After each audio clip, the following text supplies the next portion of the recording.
अगर समाजवादी सबको लेकर चलने वाली सरकार थी तो क्यों हार गई फिर? सबको साथ लेकर चलने वाली सरकार थी।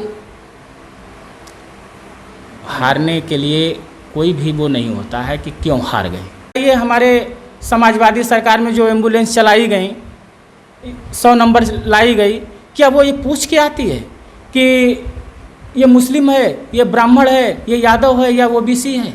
ऐसा नहीं। एम्बुलेंस तो सबके लिए भी है, वो किसी से जात तो नहीं पूछती।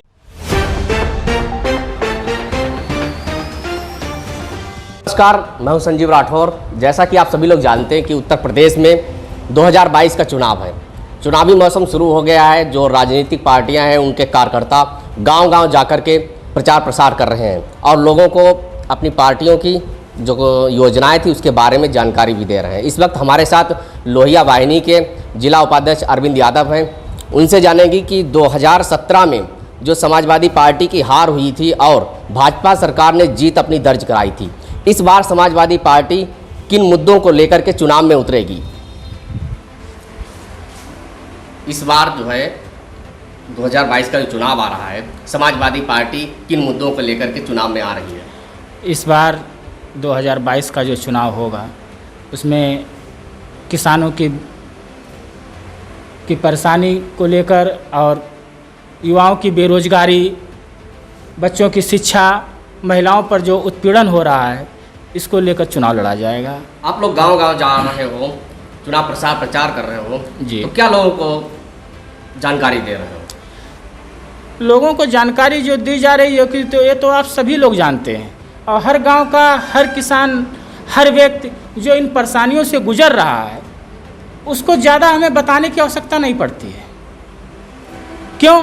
क्योंकि उन्हें बीजेपी सरकार में जो इनके साथ उत्पीड़न हो रहा है, उन्हें मारा पीटा जा रहा है, उनकी फसलों का जो इतना अनादर किया जा रहा है उसका भाव नहीं मिल रहा है।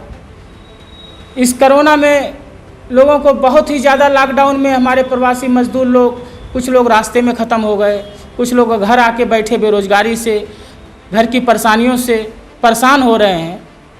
बच्चों के स्कूल बंद होने से उन्हें शिक्षा भी नहीं मिल रही है, महिलाओं के ऊपर उत्पीड़न किया जा रहा है। अगर हम आवाज़ उठाते हैं तो हमारे ऊपर तुरंत ठोको नीति लगा दी जाती है, कहीं मुकदमा लिख दिया जाता है। तो ये सब चीज़ें आप लोगों में खुद ही जागृत हैं, ये तो आप खुद ही हर जगह जगह जाके देखते हैं। तो अभी आपने बात कही किसान को लेकर के, तो किसान के लिए अधिक मूल्य के लिए जो उनकी फसल है, तो उसके लिए तो सरकार द्वारा जो क्रय केंद्र लगाए गए हैं, उन पर किसान जाकर के अपनी जो है अधिक मूल्य पर अपना अनाज बेच सकता है। अरे बेच सकता है। ये हमारी सरकार में जो मंडियाँ बनाई गई वो इसीलिए बनाई गई थी कि इनको इनकी अपनी कीमत मिल सके अनाज की। लेकिन आज वो लेके जाते हैं तो उनका तौला नहीं जाता है, उन्हें कमीशन मांगा जाता है। उसके बाद उनकी फसलों पर जो रेट होना चाहिए वो नहीं मिल रहा। डीजल की महंगाई देखिए, ये बताइए, गन्ने में, धान में ये डीजल इतना महंगा हो गया है कि किसान का जीवन ही एक डीजल बन के रह गया कि डीजल लाएगा नहीं तो इंजन चलाएगा कैसे, फसलों में कैसे पानी लगाएगा, कैसे फसल होगी। उस हिसाब से देखा जाए तो वो तो घाटे में जा रहे हैं। उनकी दर का उनका समाजवादी पार्टी में क्या ऐसा नहीं था पहले? समाजवादी पार्टी हारी क्यों? अगर ऐसा नहीं था तो समाजवादी पार्टी क्यों हारी 2017 में? देखिए, परिवर्तन होता है, वो अलग की चीज़ है कि हारी क्यों। हारने में क्या इन लोगों ने एक अपना अलग मुद्दा, एजेंडा उठा रखा कि मैं राम मंदिर बनाऊंगा, हिंदुत्व एकता हूँ। क्या ये बताइए, हमारे समाजवादी सरकार में जो एम्बुलेंस चलाई गई, 100 नंबर लाई गई, क्या वो ये पूछ के आती है कि ये मुस्लिम है, ये ब्राह्मण है, ये यादव है या ओबीसी है? ऐसा नहीं। एम्बुलेंस तो सबके लिए भी है, वो किसी से जात तो नहीं पूछती है। तो समाजवादी एक हमारा वो प्रतीक है कि हम लोग चाहते हैं कि दीप से दीप जला के चलो, यानी कि एकता, मजबूती। समाजवादी सबको लेकर चलने वाली पार्टी है।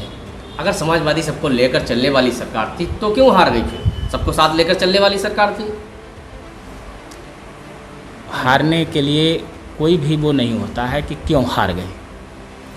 भाई, इन लोगों ने अलग अलग अपने वादे किए कि मैं 15 लाख दूंगा। क्या आपके खाते में 15 लाख आए? अगर आप आया हो तो आप बताइए। तो उस बहकावे में आ गई सरकार कि 15 लाख मिलेंगे, आवास मिलेगा, अच्छी गड्ढा मुक्त सड़कें मिलेंगी, किसानों का विकास होगा, उनकी फसलें दुगनी आय पर बिकेंगी। लेकिन ऐसा कुछ नहीं हुआ। 2022 में चुनाव होगा जी। तो समाजवादी पार्टी कितनी सीटें निकालेगी, क्या लगता है? देखिए, हमारा एक लक्ष्य जो भैया ने पहले ही क्लियर कर दिया, 351 प्लस।